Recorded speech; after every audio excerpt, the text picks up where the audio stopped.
دیکھیے غلام احمد قادیانی نے اپنے فتنے کا آغاز کہاں سے کیا تھا یہ سمجھ لیجئے۔ پہلے وہ ایک مناظر تھے، بہت اچھے مناظر، غلام احمد قادیانی تھا کہنا چاہیے، غلطی سے تھے کہ بیٹھا ہو۔ آریہ سماجیوں سے مناظرے کیے، عیسائیوں سے مناظرے کیے، مناظروں میں فتح حاصل کی، مسلمانوں کی آنکھوں کا تارا بن گئے، محبوب ہو گیا۔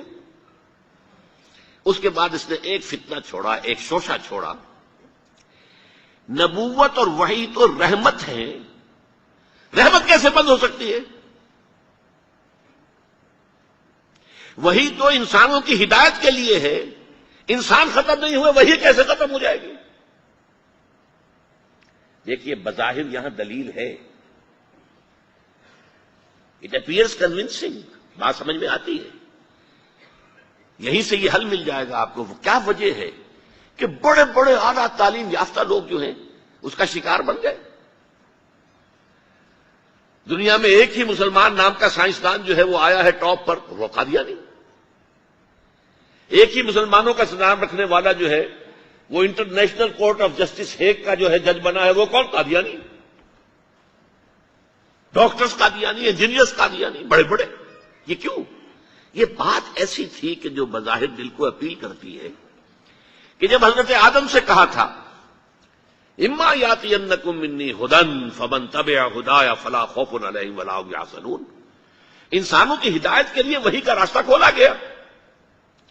ابھی انسان ختم نہیں ہوئے، وحی کا کیسے دروازہ بند ہو جائے گا؟ اجرائے وحی کا پہلے شوشہ چھوڑا، اور جب وحی جاری ہے تو نبوت جاری ہے، لہذا پھر آخر میں آ کے نبوت کا دعویٰ کر دیا۔ اس نے ایک مسئلہ اور استعمال کیا، یہ اصل میں چالاک اور ہوشیار لوگوں کے معاملات ہوتے ہیں۔ عوام الناس کی نفسیات کو متاثر کرنے کے لیے ایک اور شوشہ چھوڑا۔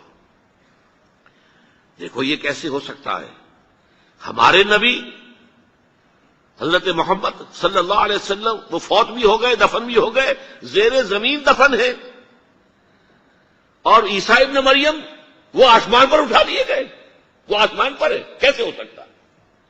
اب عام مسلمان کے لیے اس میں بھی ایک اپیل ہے کہ اس میں تو گویا کہ ثابت ہوا کہ حضرت عیسیٰ ابن مریم جو ہے وہ افضل ہو گئے محمد سے صلی اللہ علیہ وسلم۔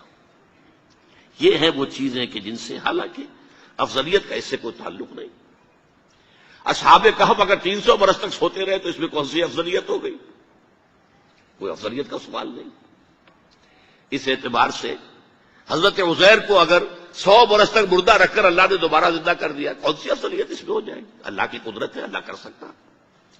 لیکن عام آدمی کو اپیل کرنے والی باتیں ہیں، لہذا اس نے شوشہ چھوڑا کہ نہیں یہ غلط ہے، یہ مولویوں کے ڈھکوسلے ہیں، یہ قرآن مجید میں صراحت کے ساتھ نہیں ہے، یہ حدیثوں کے اندر ہے، حدیثوں کے بارے میں جو ہے وہ ہم اطمینان نہیں کر سکتے کہ حضرت مسیح جو ہیں وہ سولی نہیں چڑھائے گئے، وہ سولی چڑھائے گئے، وہ فوت نہیں ہوئے، البتہ زخمی ہو کر وہاں سے اتار لیے گئے تھے، پھر ان کا علاج معالجہ ہو گیا، پھر وہ علاقہ چھوڑ کر کشمیر میں آ گئے، یہاں آ کر ان کا انتقال ہو گیا، یہاں دفن ہوئے، یہاں کشمیر میں ان کی قبر بھی موجود ہے۔ یہ دو ایشو ہیں جو اس شخص نے اٹھائے، اور اس سے عوام الناس جو ہیں جن کے اندر کے علم کی پختگی نہیں ہوتی، یا جذباتی طور پر آپ انہیں متاثر کر سکتے ہیں، یا جیسا کہ میں نے پہلی بات کہی تھی اس میں تو یقیناً ایک وزن کی بات نظر آتی ہے کہ یہ رحمت ہے، وہی رحمت ہے، نبوت رحمت ہے، اللہ کی رحمت بند ہو جائے گی کیسے؟ اب اس کا جواب ہے یہاں۔ میں نے اس قادیانی سے کہا کہ مجھے یہ بتاؤ کہ کیا تم یہ مانتے ہو کہ اللہ کی ہدایت قرآن میں کامل ہو گئی؟ انہوں نے کہا ہاں ہم مانتے ہیں، ہدایت کامل ہو گئی۔ میں نے کہا کیا تم یہ مانتے ہو کہ قرآن محفوظ ہے، اس میں تحریف نہیں ہوئی؟ کہ ہاں مانتے ہیں قرآن محفوظ ہے، اس میں تحریف نہیں ہوئی۔ پھر میں نے کہا مجھے منطقی وجہ بتاؤ، پھر اس وحی کی کھڑکی کو کھلے رکھنے کا فائدہ کیا ہے؟ وہاں سے جو آنا تھا جو مکمل ہو گیا قرآن۔ ہاں قرآن میں اگر تحریف ہو جاتی، اس کی حفاظت کا ذمہ نہ لیا گیا ہوتا تو کسی نبی کی ضرورت تھی کہ جو آ کے اس کی تصحیح کرتا کہ یہ بات یوں نہیں یوں تھی، یہ غلطی کر دی گئی ہے، ورنہ حقیقت یوں تھی۔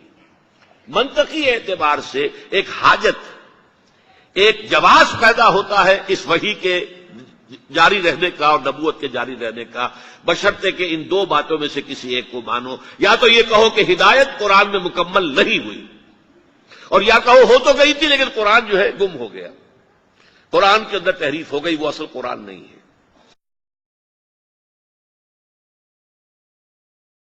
اسی زمانے میں ایک واقعہ یہ ہوا تھا، غلام احمد قادیانی نے ایک دعوتی خط لکھا کابل کے حکمران، اب میں بھول رہا ہوں کہ وہ امیر دوست محمد خان تھے یا امیر عبد الرحمان خان تھے، ان دونوں میں سے کسی کے سامنے وہ خط پہنچا. جیسے کہ حضور نے خطوط بھیجے تھے قیصر کو، کسریٰ کو، تو اس کو بھی شوق چرایا کہ میں بھی تو اب نبی ہوں، نبوت کا دعویٰ کر چکا ہوں، تو مجھے پڑوس کا ملک جو ہے افغانستان، وہاں کے بادشاہ کو دعوت دینی چاہیے کہ وہ مجھ پر ایمان لائے. جب وہ خط وہاں پہنچا ہے تو امیر کابل نے اسی خط پہ 2 الفاظ لکھ دیے اور واپس کر دیا.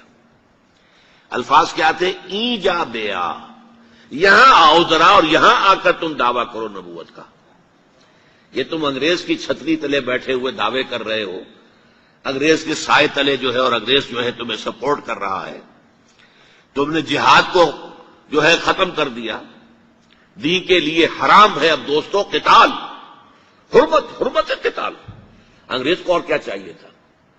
گلیڈسٹن نے، جبکہ وہ وزیر اعظم تھا برطانیہ کا، اس نے کہا تھا اپنے پارلیمنٹ میں، قرآن کو لہرا کر، جب تک یہ کتاب دنیا میں موجود ہے امن قائم نہیں ہو سکتا. یہ تو جہاد اور قتال کی بات کرتی ہے.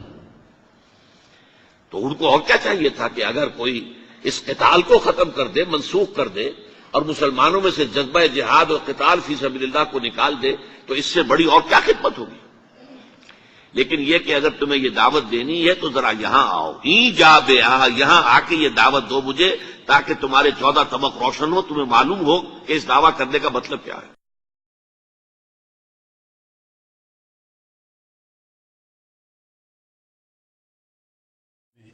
کہ حضرت مسیح موعود علیہ الصلوۃ والسلام کو اسہال کی تکلیف تھی، جس کے نتیجے میں آپ کو بار بار بیت الخلاء جانا پڑتا تھا، اور ظاہر بات ہے کہ اس کے نتیجے میں کمزوری ہوتی ہے.